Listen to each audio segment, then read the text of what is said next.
और अब खबर भारत के बढ़ते साझेदारी से जुड़ी हुई है। दरअसल भारत और यूके के बीच 27 जनवरी को एक बड़ा ट्रेड डील होने वाला है, जो भारत के साथ साथ यूरोप के लिए बेहद खास माना जा रहा है, क्योंकि ये डील आर्थिक स्थिति को मजबूत करने वाली है। अब आखिर ये डील क्यों इतनी खास है, इस पर एक रिपोर्ट है।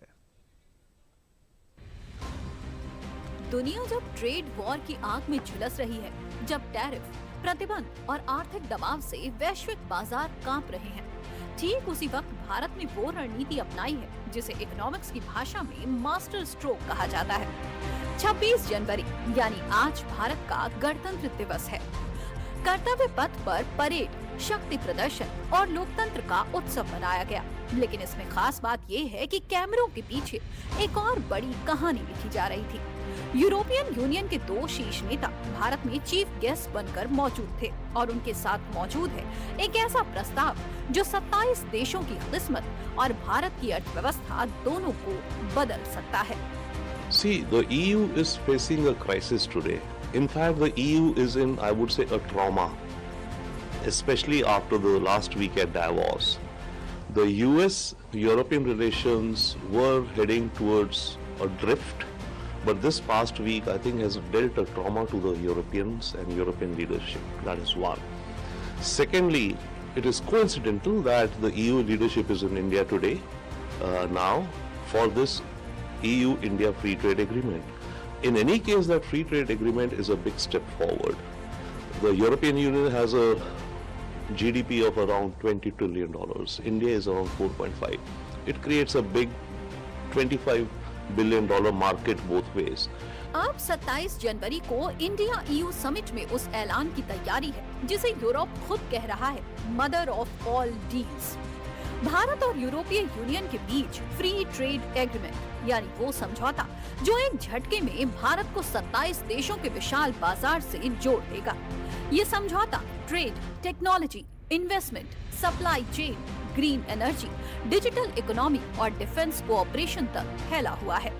यूरोपीय यूनियन दुनिया का दूसरा सबसे बड़ा ट्रेडिंग ब्लॉक है और भारत दुनिया की सबसे तेजी से बढ़ती बड़ी अर्थव्यवस्था। ऐसे में दोनों का साथ आना वैश्विक आर्थिक संतुलन को नया आकार दे सकता है। Exports will jump from $130 billion to around $200 billion.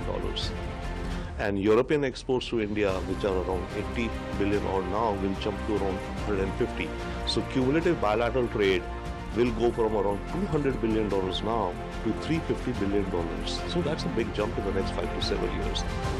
For India, this will also lead to jobs growth. It's expected that anywhere from 2 million to 3 million jobs will be added as a result of this FTA, which was due to happen in any case.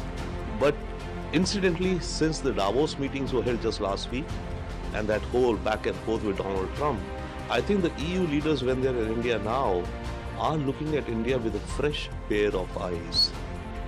27 जनवरी को नई दिल्ली में होने वाले Bharat EU शिखर सम्मेलन में इस ऐतिहासिक समझौते पर हस्ताक्षर किए जा सकते हैं।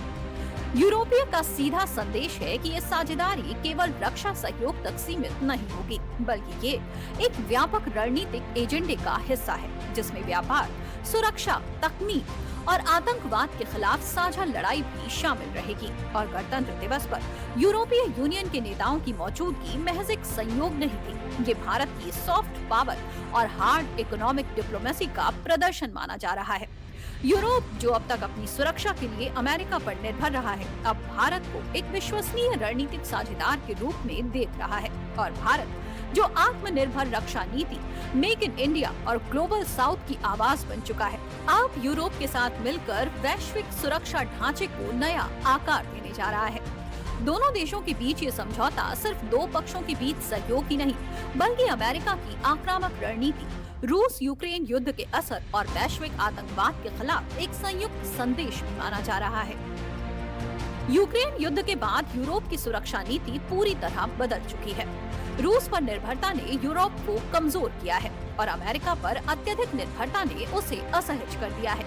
यही वजह है कि अब यूरोप एशिया में एक ऐसे साझेदार की तलाश में है जो लोकतांत्रिक हो, सैन्य रूप से सक्षम हो और रणनीतिक रूप से भरोसेमंद भी हो। और इस कसौटी पर भारत EU के लिए पूरी तरह फिट बैठता है। अब भारत और यूरोप सिर्फ व्यापारिक साझेदार नहीं रहेंगे, बल्कि सुरक्षा सहयोगी भी बनेंगे। दुनिया की अर्थव्यवस्था इस वक्त एक ऐसे चौराहे पर खड़ी है जहां पुराने व्यापारिक समीकरण टूट रहे हैं और नए गठबंधन आकार ले रहे हैं। वैश्विक मंदी की आशंका, जियोपॉलिटिकल तनाव, सप्लाई चेन में बदलाव और बाजारों में जारी अस्थिरता के बीच अगर कोई खबर निवेशकों, उद्योग जगत और नीति निर्माताओं के लिए उम्मीद की किरण बनकर उभरी है, तो वो है भारत और यूरोपीय संघ के बीच प्रस्तावित मुक्त व्यापार समझौता। 2023-24 में वस्तुओं का द्विपक्षीय व्यापार लगभग 11 लाख करोड़ का रहा है। भारत से ईयू को निर्यात करीब 6,50,000 करोड़ का होता है। ईयू से भारत को आयात करीब 4,80,000 करोड़ का होता है। यूरोपीय संघ भारत का तीसरा सबसे बड़ा व्यापारिक साझेदार है। वहीं भारत यूरोपीय संघ का 9वां सबसे बड़ा व्यापारिक साझेदार है। भारत से यूरोपीय संघ के आयात में मुख्यतः मशीनरी और उपकरण, रसायन, आधार वस्तुएं, खनिज उत्पाद और वस्त्र शामिल हैं। यूरोपीय संघ को भारत का मुख्य निर्यात मशीनरी और उपकरण, परिवहन उपकरण और रसायन है। दुनिया की आर्थिक इन बड़ी खबरों के साथ आज भी बस इतना ही। नमस्कार।